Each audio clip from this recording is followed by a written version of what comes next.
Make sure. Can you hear me? I want you to make sure that you can hear me. There we go. Come on in, everyone. I was on mute there for a second. Come on in. All right. We're going to be talking about some critical subjects this afternoon, this evening, and I want you all to be a part of it tonight. We have some incredible guests tonight that are joining us, and I'm excited to have them. But before I introduce them, I want you all to jump on in tonight. I need you to like, I need you to share this.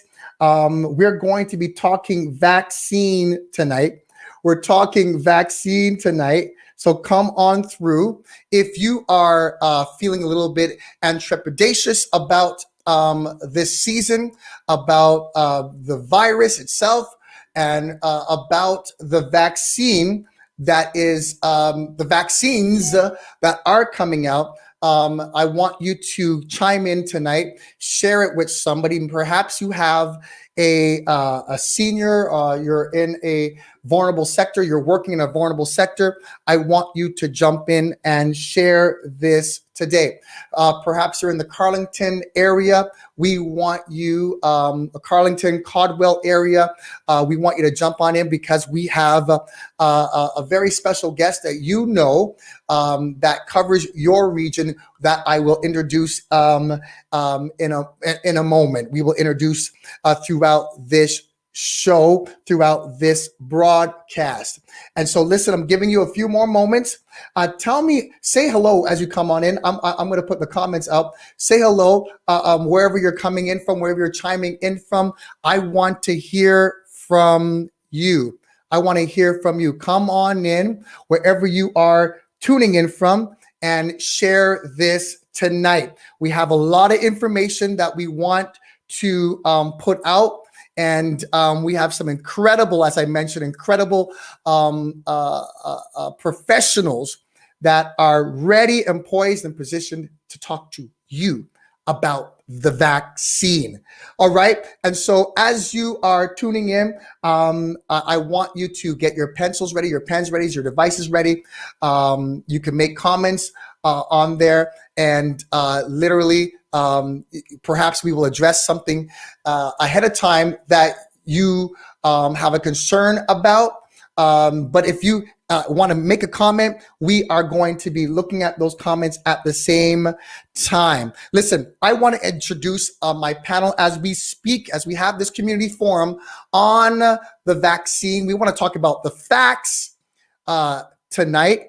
And as information changes every single day, we want to just render what we know thus far from a scientific perspective and also from a medical perspective. We have my first guest. This is one of my spiritual daughters, y'all. I'm very proud of her. We have Christelle Panny, and she holds a Bachelor's of Science of Biochemistry from the University of Montreal and a Bachelor's of Science in Nursing. I hope I got that right, from the University of Ottawa. She currently is a medical student. Hey! And I'm proud of her, and she serves at the Reach Center, my church, as the lead of our guest services environment, and also Reach Health Services, which is mandated to reach, ready, and release people into their kingdom purpose by providing services that equip people into holistic living. Let me get her on in here. I'm going to add her to this. How you doing, Christelle? Hi, Pastor RJ. Thank you for having me. Oh, I'm so happy to have you tonight. And I know don't be nervous. We're going to help a lot of people out today. Yes. This evening, we're going to help some people out. And I believe God's going to use you in an incredible way. But we want to put some information out there to help some people get a little more comfortable with the season. Yes. Knowledge, of course, is power. We also have Dr. Gael Becolo. She is an MD. Pretty much, she's a doctor in our city, y'all. Y'all don't want to miss her. She's also a believer in Jesus Christ.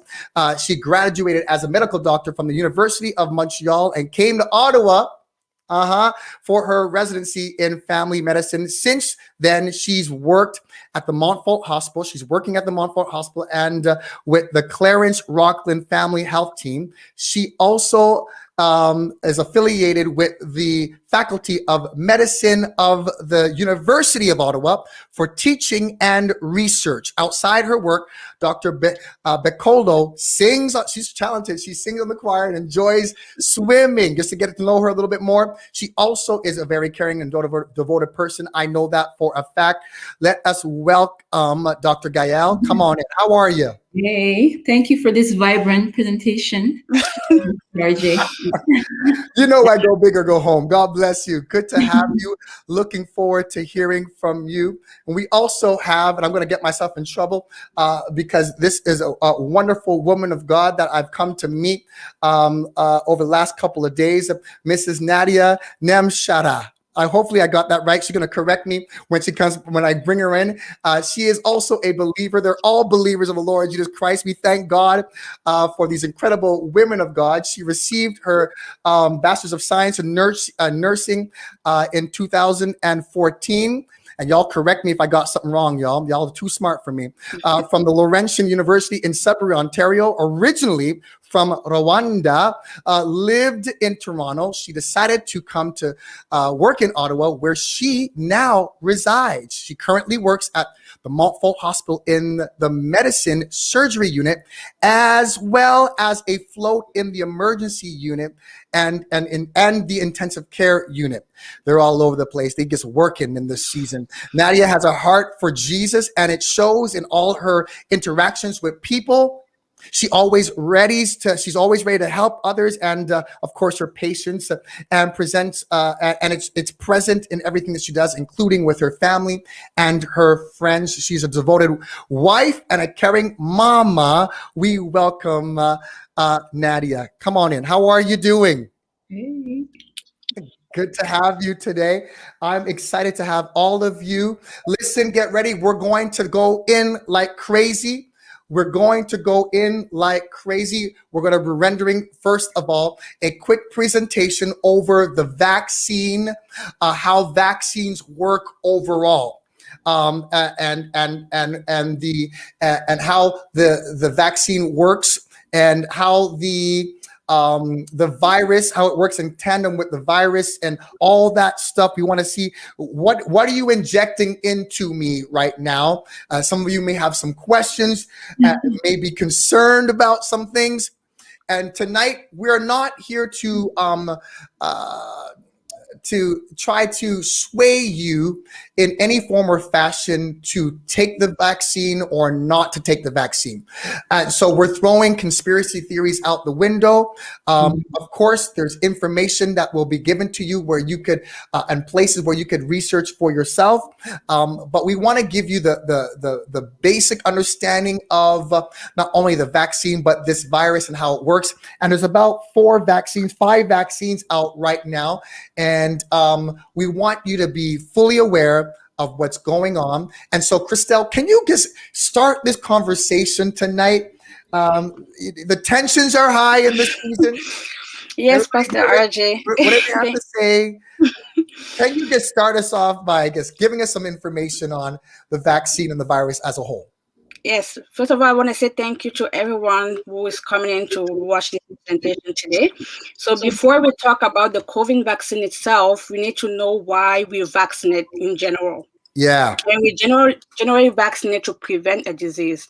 We can all agree that it's better to prevent a problem than to wait for the problem to occur before looking for solutions. And I know that most of us already had a vaccine in our lives. The one that we get as babies and children, like the mumps, measles, rubella vaccine. And those kind of vaccine give a lifelong immunity. And you have other vaccines that need a booster every 10 years to maintain the immunity. And those ones are like the tetanus vaccine. Some vaccine, you have it in 1 dose, 2 doses, 3 doses. It really depends on the vaccines out there. And now I'm just going to tell you exactly what is injected inside of your body. The vaccine is basically the antigen, which is just a little part of the virus, Yes. which will not give you the disease. I just want to emphasize that it Okay. will not cause the disease. It will not give you the COVID. It's just a little part of the virus Okay. that we put inside the vaccine, and we inject it in our body. Mhm. And so it can trigger our immune system to produce antibodies. So to present it in a basic way, I can say that our immunity system is like an army. And in order to before you go into battle, you have to prepare your army basically. And the vaccine is really like a preparation, training center. And the moment that our body sees the vaccine and produce antibodies, so the next time that we get infected with whatever the virus or bacteria or anything, our immune system will already be like, I know this thing, I saw this before, and I'm already prepared to kill it. So that's basically how a vaccine works.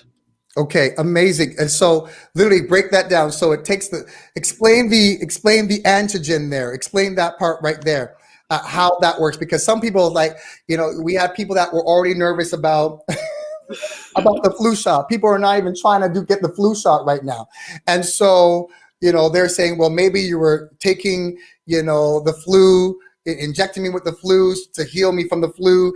And so can we break down some of the misconceptions of it? You're not taking the total, they're not taking the total coronavirus and putting it No. inside of your, explain that a little bit more, how that works. Okay, so on the coronavirus, there's something on the membrane, a protein on the membrane that is the spike protein. Mhm. Basically, it's like if you have an intruder come into your house and they present themselves with a gun, they need the gun basically to like kind of force you to get inside your house. It's the same thing with the coronavirus. It uses the spike protein to attach to our cells, to get inside our cells to infect us. So now, when to produce a vaccine, we decided to target that spike protein. Without it, the virus cannot enter our cells. So that's why we need to prepare our immune system to recognize that spike protein, so it can destroy it and the coronavirus doesn't enter in our cells. At the same time, that spike protein by itself cannot give you the disease. You need the whole virus by itself to give you to infect you and give you the disease. Only the spike protein will not give you the disease. Okay, you're not going to get sick. Yeah. In that wise, they're not trying to make you get sick in order to develop immunity to the virus that may be present. Okay, Exactly. around. Okay, take us further. I love it so far. So people have questions like, why did it take only like 10 months to a year to make this vaccine? And I can completely understand the fear and the anxiety towards it, because normally it takes around 15 years to make a vaccine. And this time it took only 10 months. It was. That's the first thing that we heard, right? Yeah. Everybody was nervous on that one. I mean, like, what do you mean we got the cure already? What do you mean? We just talked about it last month. Exactly. So it's basically because the coronavirus is a family of viruses, and they already have information about it. There's already new researches about it. So what they did, they just took those researches and then worked with that. For example, for the normal vaccine development period, that is 15 years, you have the research about the vaccine, the disease or the virus can take years. But Yes. because this time we already kind of knew about some stuff about this virus, so it took only months to do that. And while they were researching about it, they were already trying to find a way to make a vaccine. And basically after that, you have the clinical trials that start, which actually also takes 5 to 7 years. But this time it took months. And there's 3 phases in the clinical trial. For the COVID, they did all the phases of the clinical trial. I just want to emphasize that they didn't skip a step on the They didn't vaccine skip steps development. at all. They still went through the right processes Yes, to be able to ensure that the products are safe. exactly. So they only overlapped all the steps basically. So before the phase 1 of the clinical trial finished, they started the phase 2. Before the phase 2 finished, they started the phase 3.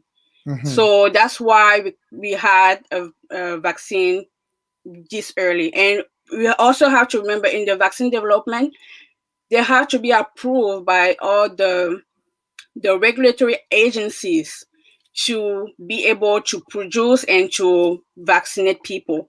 Yes. And for example, the regulatory agency here in Canada is Health Canada. Yes. In the States, it's the FDA. So FDA. every country has its own regulatory agency. That's why some vaccines are already like pre-approved here, somewhere else before exactly. Here, because that was a major concern, Christelle, because some of us may have heard that their particular vaccine, what was it, AstraZeneca, perhaps? I think that was the one that was pre-approved or was approved in the States and wasn't approved over here in Canada yet.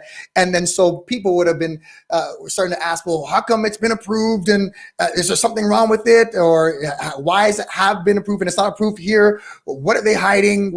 It's a different process, you're saying. Yeah, it's a different process because every agency has their own rules. So the pharmaceutical companies, they have to give all the facts, all the details of their researches to those regulatory agencies before they get approved. So it's not just you make a vaccine and we just say, okay, you can vaccinate people. No, it's really a process. Okay. Of course, it took less longer this time, but it's still the entire process was followed, basically. Okay, excellent. Okay, take us deeper. Or Dr. Gael, did you want to add anything to that part right there in terms of the approval process? No, I think she said it all. Excellent. Okay, take us away, Christelle. So the vaccines, the COVID vaccine that have already been approved by Health Canada are Pfizer, BioNTech, Moderna, AstraZeneca, Covishield, and Johnson & Johnson. Okay, those are the 5 that have already been approved in Canada. Excellent. So we have 5 options. Pfizer, they came out at 95% successful, yes, or preventative. It's around the effectiveness.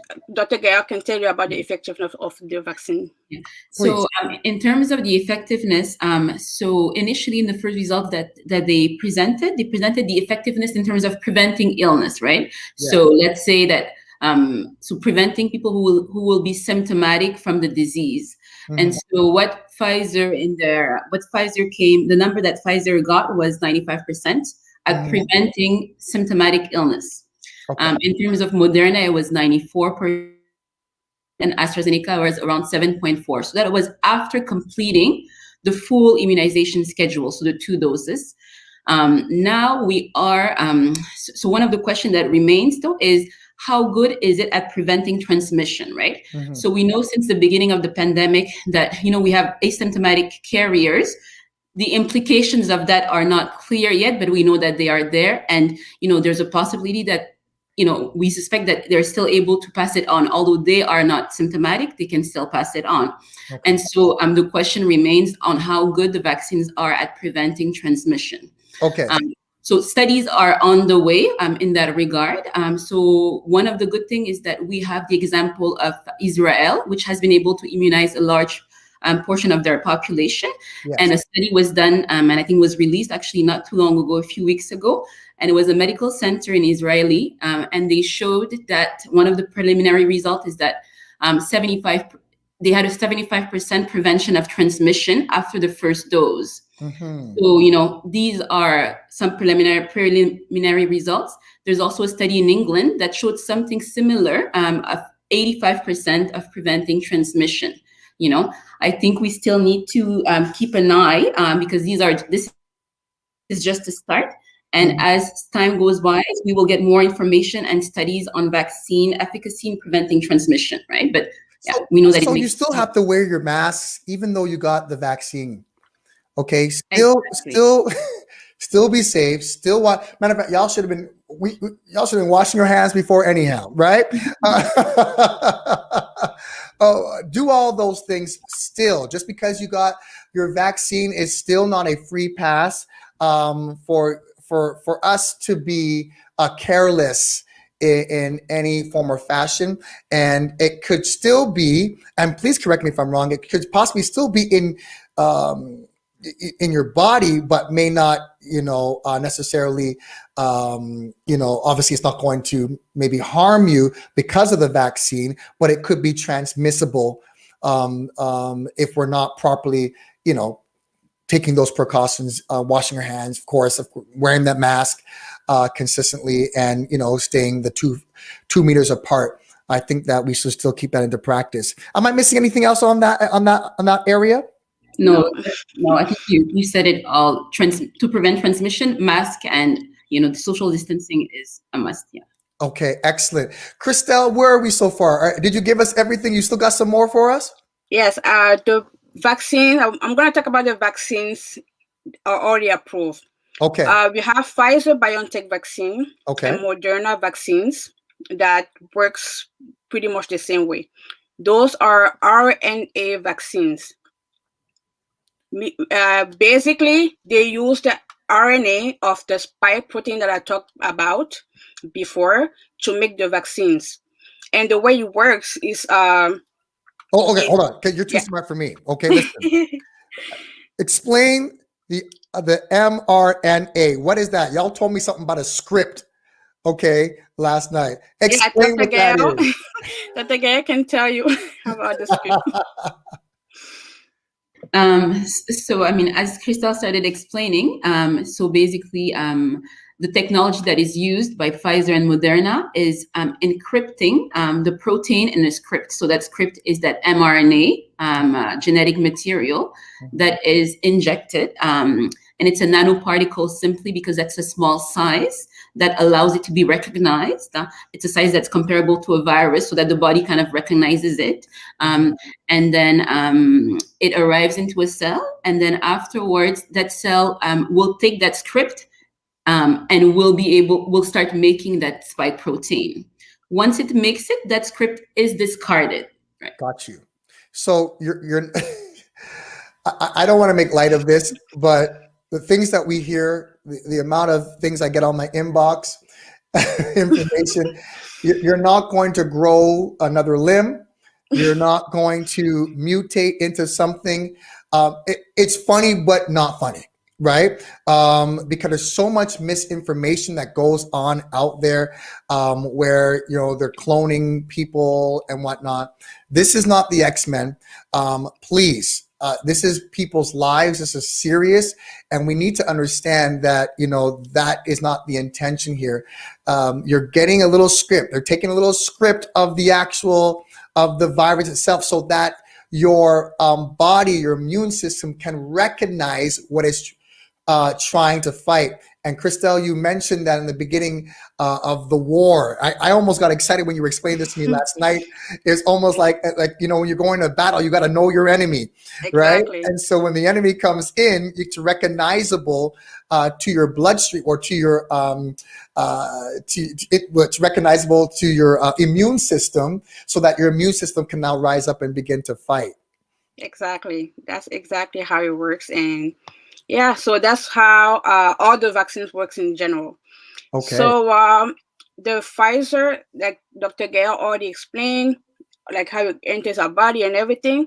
Mm-hmm. What I just want to emphasize is that the RNA cannot get into our DNA. Okay. I know that's I heard some stuff like this going around. I just want to emphasize that the RNA cannot get into again, the DNA. Loud and proud. That's what I was implying. Yeah, the mRNA cannot get into your DNA because the mRNA is not even in the same place where the DNA is in our cells. Okay. Yes. Excellent. Thank you for clearing that up. Yeah. I know it's not easy to understand. There's so many things going around and you don't know which one is true, which one is false. So that's why we're here to clear up those little incomprehension, basically.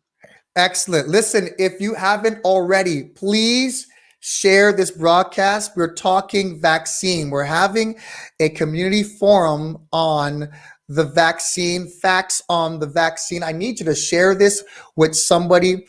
We're doing this for the community. We're doing this for people of color as well, as we know that it is a high risk across the United States, and even in our country, people of color are at high risk of receiving this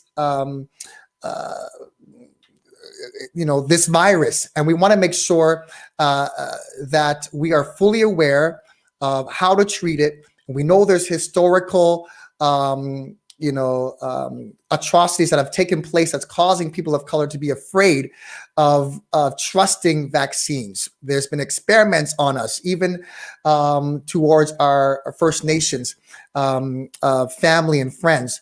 There's been so much that have taken place over the years. So many of you may be trepidatious about this vaccine and how the speed out as it came out. And so we want to give you the facts tonight. So share this with someone, share this with a grandma, grandpa, somebody who may be a little bit scared today. Take us further, Christelle. Yes, so the Pfizer, BioNTech, and the Moderna vaccine, like I said, is an RNA vaccine. And the RNA is the medicinal ingredient in those vaccines. And there's also non-medicinal ingredient. They're basically there to help to stabilize the mRNA so it doesn't get disintegrated before it gets into your body. So there's nothing dangerous for you.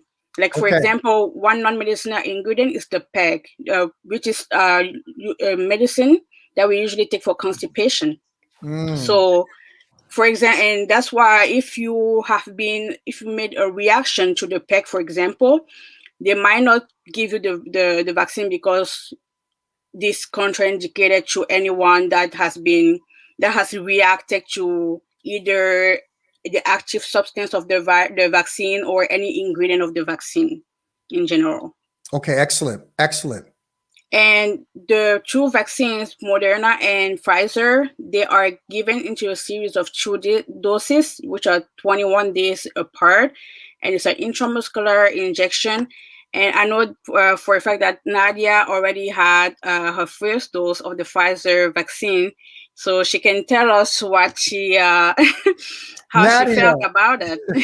Nadia, that's a great way to chime in. And we have a special guest that is on his way. Carlington, you got to be ready for this one. I'm going to bring him in shortly. But Nadia, you got your dose. You are on the front lines, and we celebrate you, of course, and Dr. Gael in the front lines facing this since day one. But you got your vaccine? It was not an easy one, like Krista said. I think what I will add to all what you all said is that be careful where you get your information, because there's so many information going through WhatsApp, Facebook, YouTube, and most of the time they're very scary. Yeah. So at first you hear that our background also kicks in, and all the taboos, I would say. So at first I started my own researches to know what it is, how it was made, why it was rushed. And then once I was convinced the side of science, I was like, okay. And the spiritually part came in, and that's where I went to my knees and I prayed and said, God, if you gave me the career before all this coronavirus started, so if this is the time, give me the peace in my heart. And I went with the Bible verse. I know it's in Mark that we will pick up serpents, and then they will scorpions. It will so no longer harm us. Absolutely. That Bible verse. The next day, I got my vaccine. It was in the morning. The only thing that I had, it was just a sore arm, like a normal vaccine. How you get a sore arm, and after reading about everybody else's, their symptoms after. The nausea, the vomiting, and then the some people that said they got COVID after getting the vaccine. I was waiting, what's going to happen, I didn't have any symptoms after all. I didn't have no fever, no nausea, no nothing. just a sore arm that disappeared in the next, I would say, 24, 36 hours after that. And then I was back. No reaction whatsoever. I'm still the Nadia that I was. Nothing happened. You didn't grow I any don't have extra an extra limbs? limb or anything like that. I'm still me. I'm just waiting for my second dose. That will actually happening next week. So yeah. Yeah, and I could say that my father did get his vaccine. He's 88 years old. He looks like he's 19. He has problems. I hope I get that same. That's the DNA I want. But he got it last Sunday, and the only thing he said, I mean, his was the normal symptoms of, he was just tired. He goes, RJ, that thing took me out. I was just tired. He slept the whole day the next day. And, so he took the time. He probably needed to get the rest anyways. Right. But he's fine. We've been talking. We've been chatting. I've been making fun of him, doing what I normally do as a son. And so I get it. But there could be some, and any of you could answer this, maybe if you're anaphylactic or is there any risk to those who maybe have allergies? Dr. Gail can answer that for you nicely. So as Crystal already mentioned, I mean, in terms of the ingredients that are non-medicinal, of course, if you've had an anaphylactic allergy, so that's a severe allergic reaction where you need epinephrine, so you would remember it because you would have gone to the ER, you would have gotten epinephrine injection, then the vaccine would not be indicated for you simply because you had a reaction. Or if you already received the first dose and you had an anaphylactic reaction to the first dose, then that would also mean that, you have a severe allergic reaction and, would not be able to receive the other doses, the immunization. Okay. Okay. Christelle, did I miss anything from you tonight? Well, we still have the AstraZeneca vaccine, the Covishield, and Johnson & Johnson vaccines. Take us further, and then we're going to have some questions. Yes, basically those three vaccines work the same way. It's a viral vector type of vaccine. Basically, they use an adenovirus, which will not give you a disease. Mm-hmm. They already inactivated the adenovirus, before putting the script of that spike protein inside, so to deliver it into our bodies. Mm-hmm. The three of them work the same way. I just have to mention that AstraZeneca and Covishield are the exact same vaccine. Is just because the Covishield is manufactured in India. That's the only difference between the Covishield and the AstraZeneca. Okay. Basically. And they're 70% efficacy? Dr. Gail can chime in. Yes, so those were the data that we have so far for AstraZeneca. I wouldn't be able to comment on Covishield, but on AstraZeneca, 7.4 after the second dose. Yeah. Okay. Anything else, Crystal? You're my point person tonight, because we want to lay a strong foundation on vaccines and how the virus works overall. For those of us that simply don't know, we want to lay that foundation before we tackle some further questions that you may have. And I'm looking forward to seeing some of your comments as well online.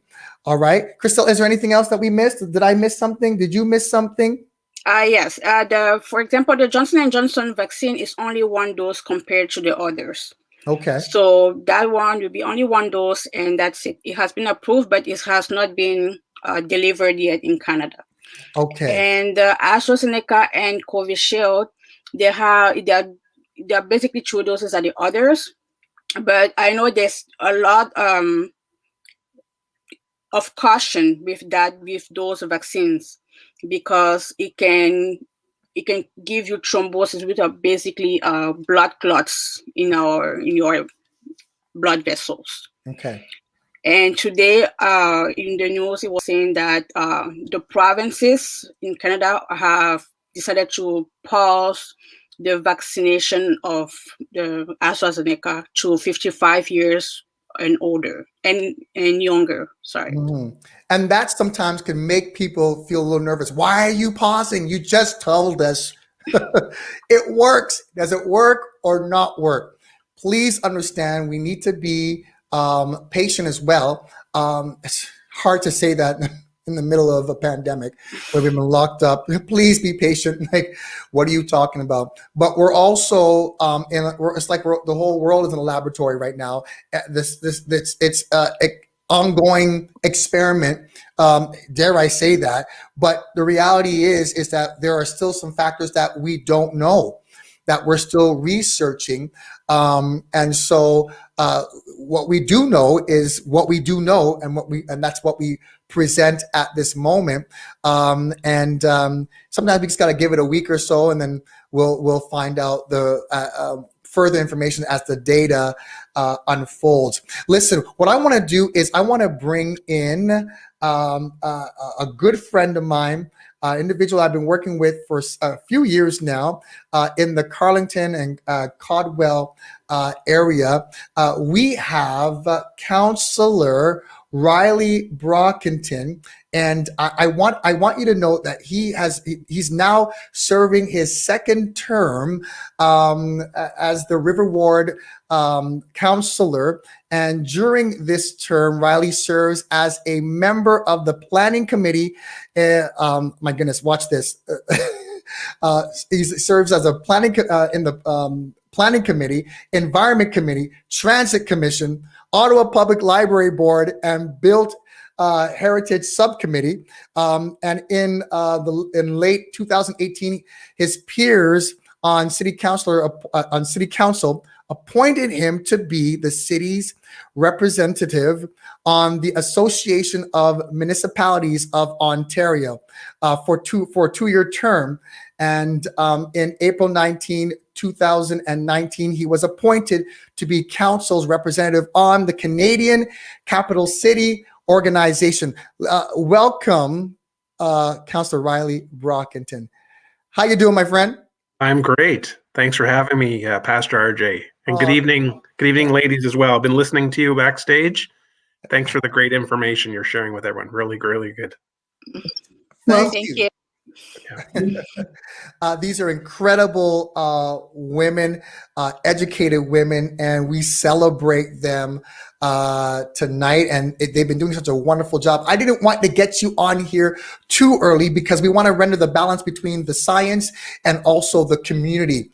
And so we're going to tap in and ask you some questions just momentary. But I want you just to hang on there for a moment. For those of you who are online, put some hearts and some likes up for Riley Brockington. You know you elected him in the first place. Come on in, everyone, and share it. We are talking vaccine. We are talking the facts on this virus, and we want you to be a part of this community forum tonight. And we were talking a little bit about the dosage earlier, and I did have one question for Dr. Gael. What is the current implications of extending the second dose?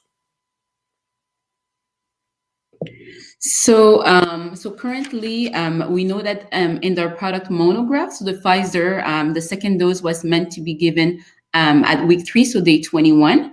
And so what we know is that, and then for Moderna, the second dose was to be given at week 4, so day 28, and AstraZeneca between week 4 and week 12.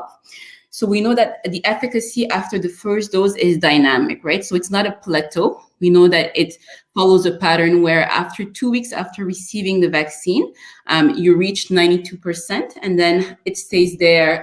It stays there for some time, and that's basically why we would typically give the second dose at day 21, basically. So while it's at the 92%, that's when the second dose kicks in. And so what we know is that, so theoretically, the extension before receiving the second dose changes the efficacy. And so they did some scientific modelization studies just to see how far we could stretch it. And, those studies show that, stretching it to 42 days would like the efficacy would still be okay, right? And so the longer we wait, the longer that efficacy changes. And so what that timing is, we're still, learning about it, right? So right now, I mean,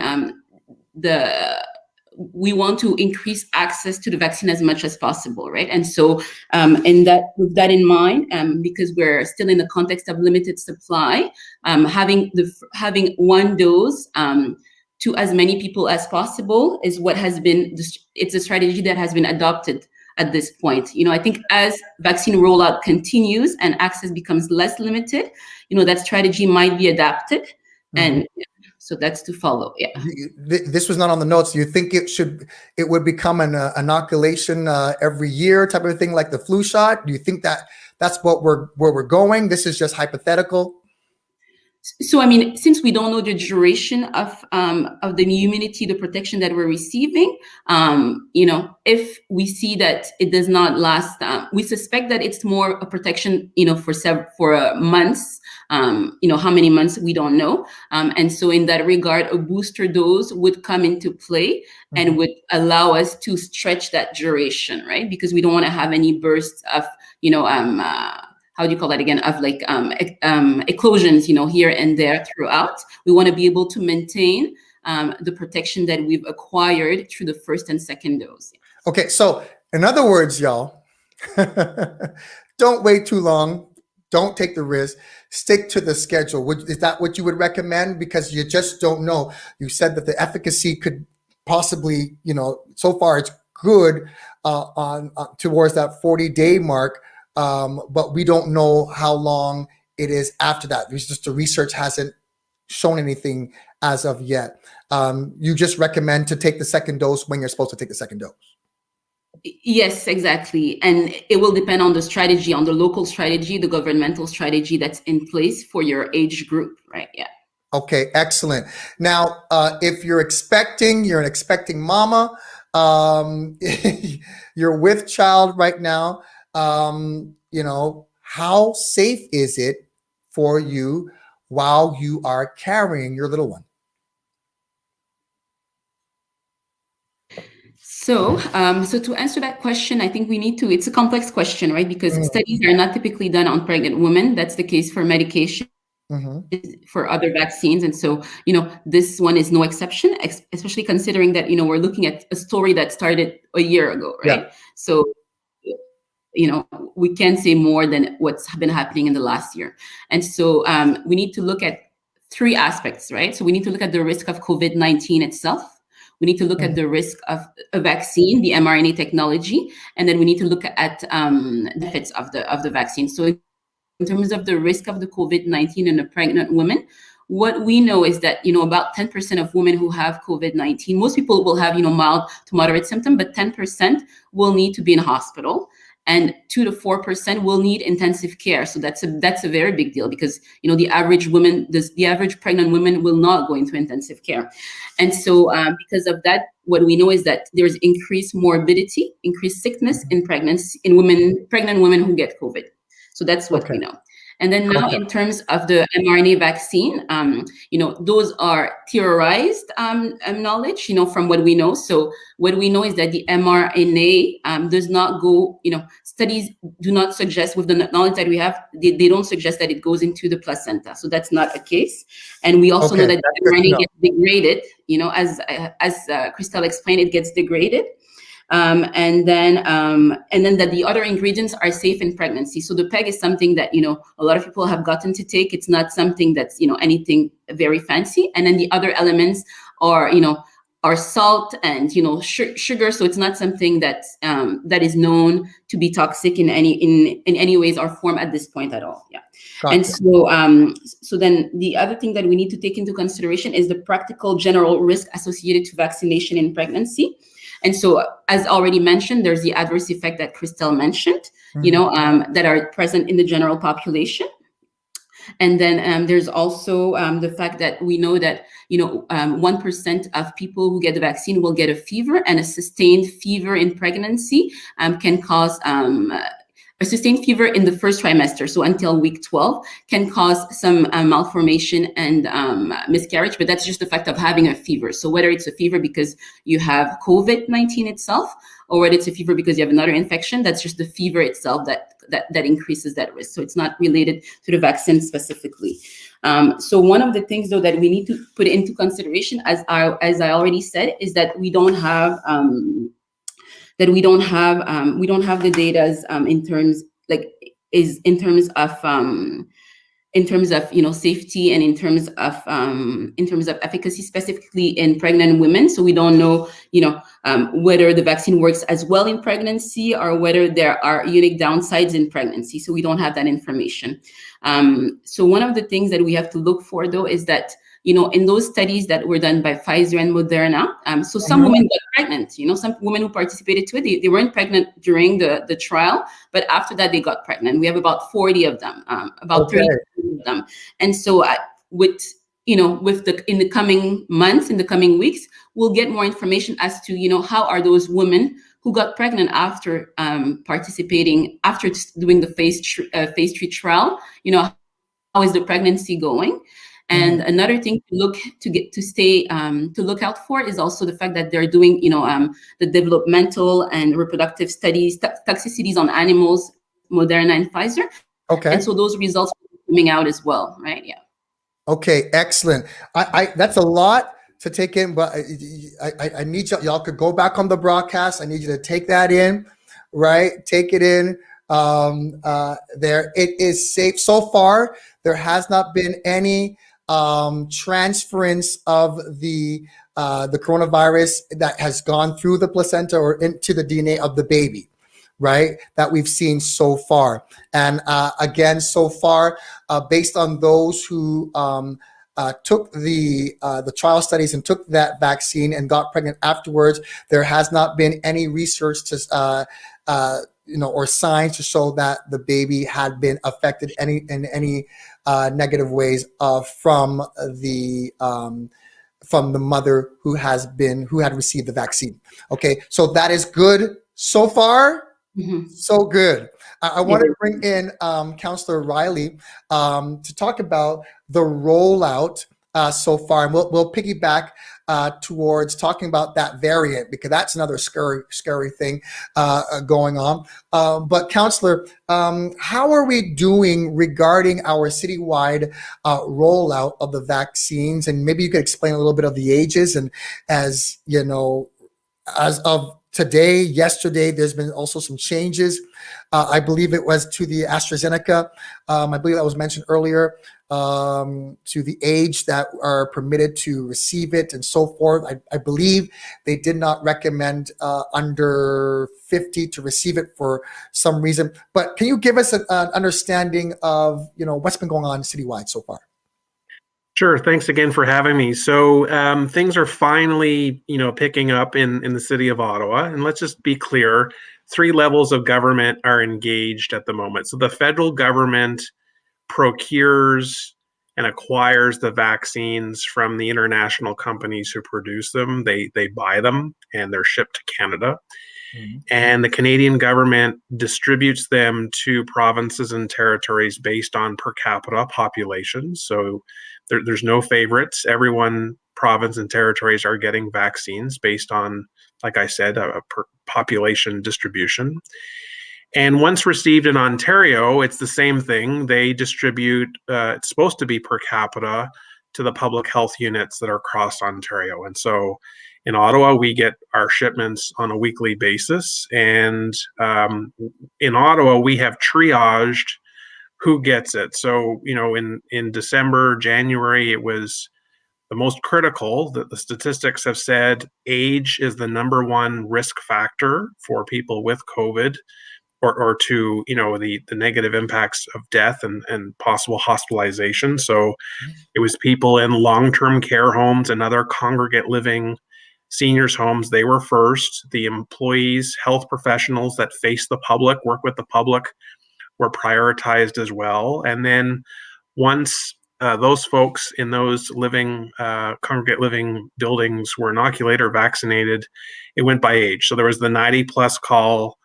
85 plus, 80, 75. We're now down to 70. So that's Yes. the general population. Yes. The city's also prioritized First Nation, Indigenous, Inuit people, age 40 and above. So there's priority there. And there's older adults in at-risk neighborhoods where the prevalence of COVID is higher than in other neighborhoods. Can you explain that a little bit more on that wise? You work very closely, directly, hands-on, grassroots in some of these neighborhoods. Explain that a little bit. Sure. So after many months of collecting data, Ottawa Public Health was able to, at a citywide level, look at where clusters of COVID existed by neighborhood based on where you live. Mm-hmm. It's not necessarily where you acquired COVID, where the transmission took place. Rather, I live in Riverside Park, Mooney's Bay. There could be a higher prevalence here than, let's just say, Alta Vista. I'm just using two neighborhoods as examples. Yes. But where neighborhoods exist where the prevalence or of COVID is higher than the average neighborhood, the city said, all right, we want to triage these neighborhoods as well. We want to stop the transmission of COVID. It could be because people live in an apartment. Mm-hmm. It could be social housing. It could be where they can't maybe have a larger family and they don't have the opportunity to isolate at home because there's a lot of family members there, because they don't really have a room to go to on their own. And so there's transmission within the homes or transmission within the schools that serve the same community where there's a high prevalence of COVID. And so then you get spread within the school, which impacts class, or in some cases, the whole school. Mm-hmm. So as of 3 days ago, 121,000 doses, that's needles and arms, have taken place. And if we assume... Sorry, 121,000 you said? That's correct. If you assume half have had 2 doses and the other half have had their first, then that's about 8% of Ottawa, which is not a lot. We still have a lot to go. We need significant more vaccines delivered to Ottawa to really ramp this up. So the city has geographic centers identified, 7 permanent centers, and the plan is to do itinerant outreach in rural areas or, again, high-risk neighborhoods. We don't have the numbers of vaccines yet in Ottawa to supply all of these locations. We only have 4 of the 7 permanent centers open now. So it's been frustrating. This week, what happened is the province Sunday nights, it was leaked. Monday morning, they announced everyone 70 and above could call in, but the city only has doses up to April 7th. So they stopped taking appointments after that point because we don't have a firm commitment on those doses yet. So it will get ironed out. I can understand the frustration, but the city is well organized. The infrastructure that this city has is ready to go. It's just getting the vaccines in. That's exactly right. And it can be frustrating for those of my friends in the US down south. To me, it's like I'm almost looking at them jealous. And again, we're not trying to encourage anybody to get or not to get the vaccine. We're just trying to give you information. But you could see to our southern friends that, I mean, all of my pastor's friends are getting it. They're just all over social media. It's like everybody and their uncle, it seems to be getting their vaccine. And here we are still waiting. And that can be a little bit frustrating in terms of the overall rollout, in terms of, getting businesses back in place and, our kids back. Well, they're in school, but with masks off, I'm in education. So it can be a little bit frustrating as we wait. So hold on. Vaccines are a coming, and and our city is prepared and with the infrastructure to ensure that all distributions are taking place, and we commend our city for it, for that. What are your? I had a question. Obviously that kind of stirs up a little bit of maybe some concerns as we were talking about education as well. What do you think September is going to look like for those students? I'm still trying to figure out whether I want my kids back. What do you think? Can you kind of prophesy? Can you look into the future a little bit and tell us what do you think this September is going to look like for our kids? Well, I'm a positive, or I'm an optimistic realist. I live in reality, but I want to look at the positive side. I think all the adults who work in schools will have been vaccinated by Labor Day. I think there will be a priority for educators and support staff in schools to be educated. I don't know whether kids will be. There's still research going on about safety issues with vaccine, and it's still being tested. My daughter asked me the other day, and I said I hope kids will be vaccinated come August to reduce the community spread. I think the look and feel of schools will basically be the same. I think there will be a requirement to wear masks. I think that we've heard at the secondary level in high school, at the beginning, there'll still be a split virtual learning and in-person learning similar to what we have now. But I do think elementary will be meeting in person.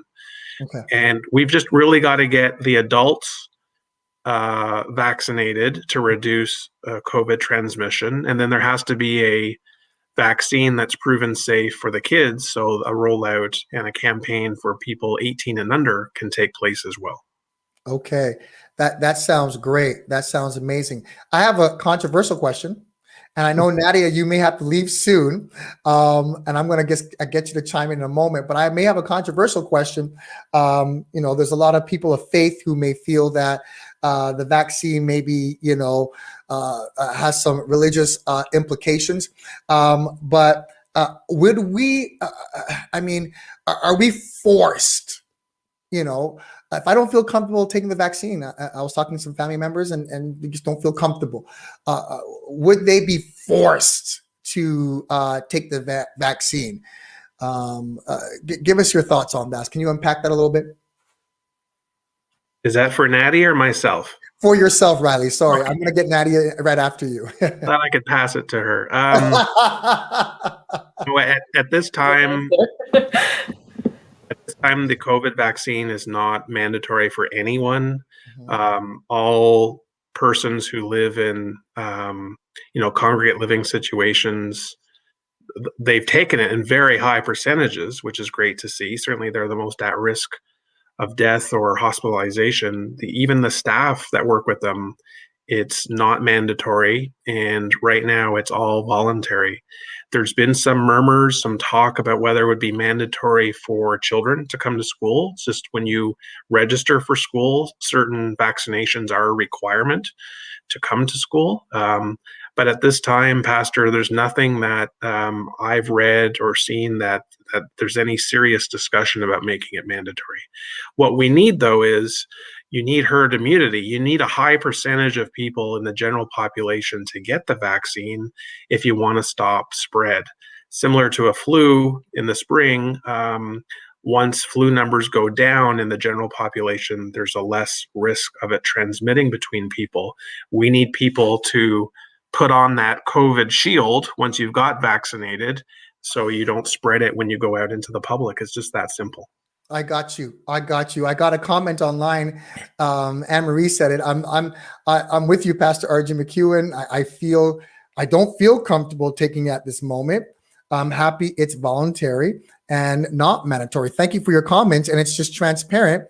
It's open. And again, we are not on this Let's Talk Vaccine community forum. We are not encouraging or discouraging anybody to take it. We just want to render the proper information for you as best as we possibly can, towards our community and for the church. I believe the church has to speak to not only the spiritual, but also the scientific. I believe there's more that we talk about science. We actually are just demonstrating how good we feel God is. And we just won't want anybody to be feeling any more, discomfort than they are right now, not knowing the facts. I spoke to a family member as well today, and they were like, I think I'm going to wait a little bit. I think I'm just going to wait a little. Okay, well, wait. And so, but at least wait with the proper information. I want to, with that in mind, Nadia, up to now, when did you get your vaccine again? It was back in March. I would say almost the beginning of March. Okay. And so for, and you feel, again, outside, you explained it earlier, you had a little soreness, but Sore arm, as I would say it started almost like 4 or 5 after. I got it right after my night shift. It was around 9. Mhm. And then around 3, my arms were sore, but not to the point where I will have not to do anything. Just like you feel like soreness in your arm, like you worked out. Mhm. But that was it. That was it, and I'm still waiting for the second dose. I think also the availability. There's so many people. The supply also for the vaccines being limited. Like Dr. Gael was saying that they're trying to give maybe at least one dose to as many people as possible. I'm still waiting on mine, and the other thing I can honestly say in my as a nurse, I've seen what it does. Like sometimes you hear COVID on the news, you don't see it in front of you. You don't see young people dying, young people in ICU, young people on the floors, where you see really what it can do to a human body. Yes. You think it's so far, it's not gonna come to you. But once you see it in front of you, you compare. Is the vaccine going to do more harm to my body if I compared to if I get the disease? Yeah. So that also is something where you have to wait. Which one is better compared to the other one? For me, I felt safe with the vaccine compared to the disease, because you never know what the disease can do to your body. But at least we know, we have some researchers, we have some reassurance from the science side saying the vaccine is safe compared to the disease. So that's where I stand. I'm not again forcing anybody. I'm not like pro-vaccine. You also have to wait. Like to wait as a mother, being out there at work. It was stressful to go to work and then come home. And then when you see your daughter or anyone close to you with a runny nose, you're like, oh my God, did I bring it to home? So for me, that was also a peace of mind saying I'm protecting my family as someone who's at the front line. Anything can happen. You never know. You can see with your eyes to protect it or to wash it. You just have to wash your hands, like you say, change your clothes before you come home, wear the little hats when you go to work. But would that be enough? So And I commend you all, especially in the front lines, in all frontline positions, whether you're a doctor, nurse, whether you're a police officer, fireman, ambulance, commuter. But listen, you guys are doing a fantastic job hustling through this entire year so far, non-stop. And also those school teachers and educators out there, me being one of them, it's not easy at the beginning. One little cold or one little, sneeze, we had to put full PPE on, dress garb and the head visor and face visor and just everything, gloves, and you're walking around like it's some kind of a scary movie, but we're still learning, we're still developing in this whole thing. And, I think we all want to go back to normal. But I believe that what we can do to advance that is to properly take care of ourselves and take those recommendations. And I have, just like you, Nadia, have taken a stance as a local pastor, and every congregation is different, but we want to be as best as possible in compliant with our governmental and city regulations. We're doing our best. And that's killing me. I'm a high five your neighbor preacher. And we hug and we love to sing. You can't tell us not to sing. I mean, but we want to do our best to comply. I don't feel my rights have been taken away from me.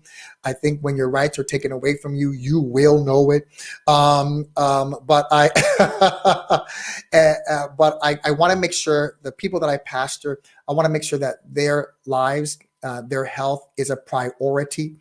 And, you know, Paul in the Bible performed miracles and he preached, but also he had a good friend of his that walked with him and marched with him, journeyed with him along his missionary journeys.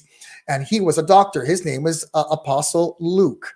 And so Luke was a physician who went along the journey with Paul. And so it's all right to, you know, be prayed up and to be educated up all at the same time. Now we're dealing with this variant. Yikes. Dr. Gael, can you, because we're almost done. We have just about 10 minutes left, and then we're going to conclude everything. But can you explain this variant? Does the current vaccines, a lot of people want to know, is it helpful? Will it work against the variant? So that's a very good question, and those are very complex questions that, you know, are in the midst of being answered. So what we know is, you know, the vaccine that was designed was against the original. Let's call him the original, right? Yeah. The Wuhan, you know, virus. And so what happens is that those variants, they're variants because they have some differences in terms of that antigen, right? Mm-hmm. So now the Wuhan might have a pink nose. Now the Wuhan might have a black mask. So there are some differences, right? Mm-hmm. And so the army that was built against the Wuhan might not recognize as readily the one with the pink nose or the one with the mask, right? So the army is your immune system, y'all. You have to follow through. The Wuhan is the virus. Exactly. And so what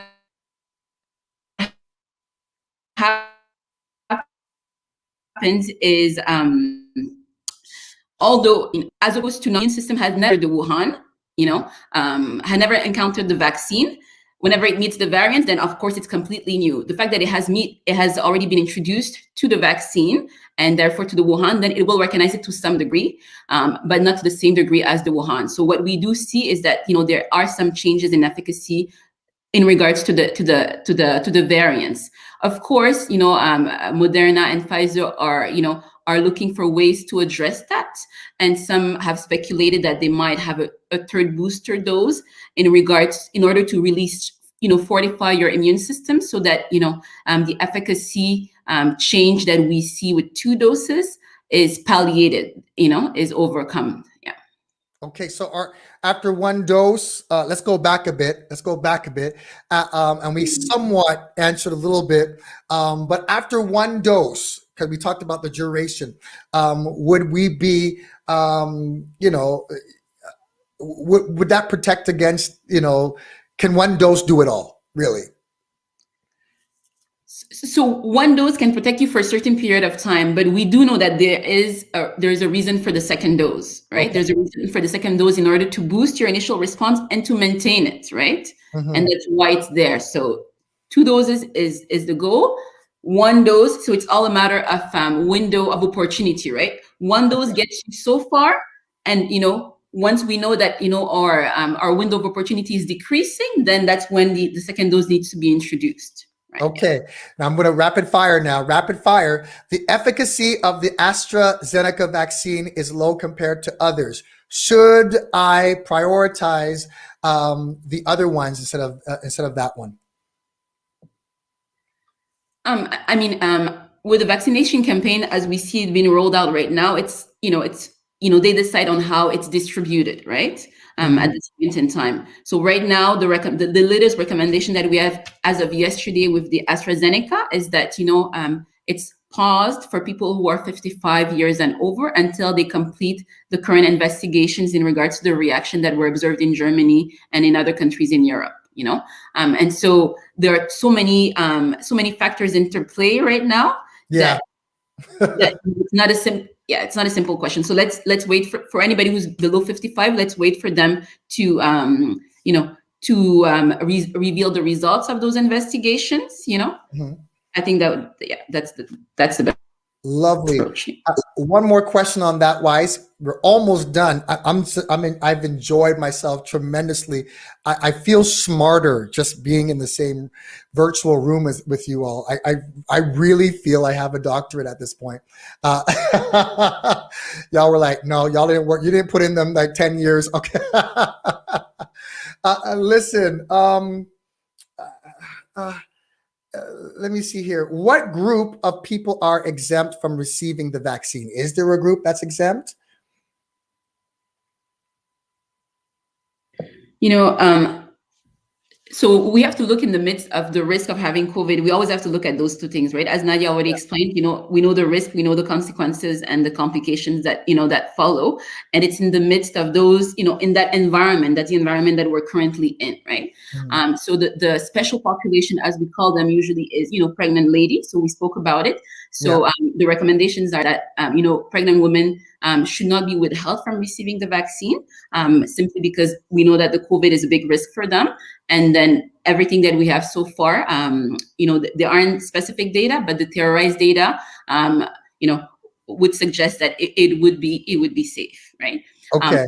Afterwards, the other special population is people who are immunocompromised, and so I believe the recommendations for them are similar to the pregnant lady. However, like in those two population group, it's essential that they talk to their care provider, simply because they have to know exactly in their context, with their specific, you know, medical context, medical history, you know, how do the benefits interplay with the risk, right?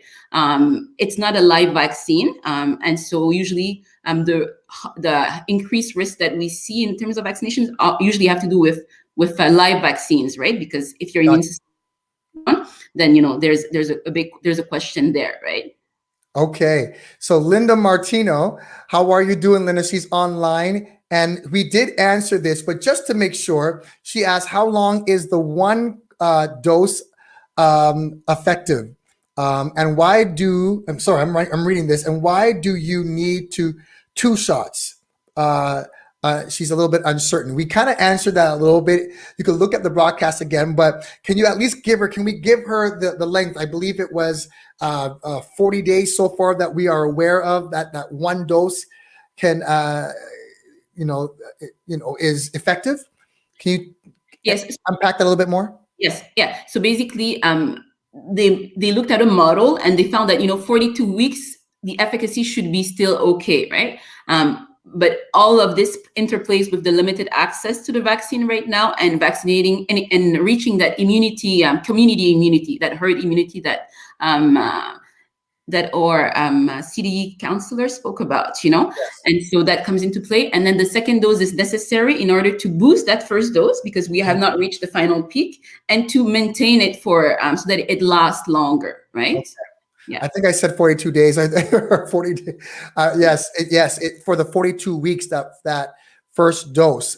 And 42 days. Yeah. 42. So am I 42 weeks? I want to make sure I got it right. I want to make sure I'm like, listen. So the first dose is good for 42 weeks or 42 days.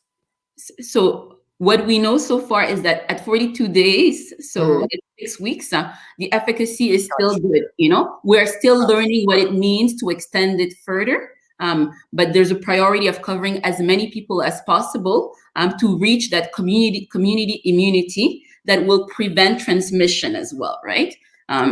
Yeah. Excellent. Listen, I have one more question for Counselor Riley Brockington. And I think it's poignant for the church, poignant for community leaders overall. And I've been always able to freely ask Riley any question, and he's always been straight with me, and just always sending me ways that we could help and be a part of the community and be relevant in our community.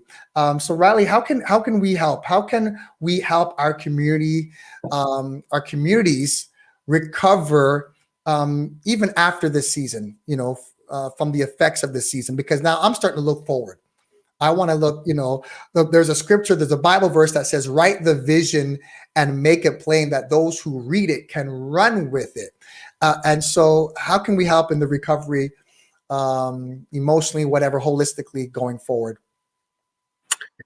Well, honor thy neighbor. Start right there. The whole past year, we've asked people to think about the little old lady who lives down the street, the new family that's immigrated to Canada that has no idea what's going on. They can't read English or French. They need resources in Somali or Arabic or Mandarin. People who you don't talk to normally, check in with folks. How you doing? I'm going to the grocery store. Do you need anything? But just talking to people at a distance, pick up the phone and call family you haven't spoken to for a while, particularly with Easter coming. Yes.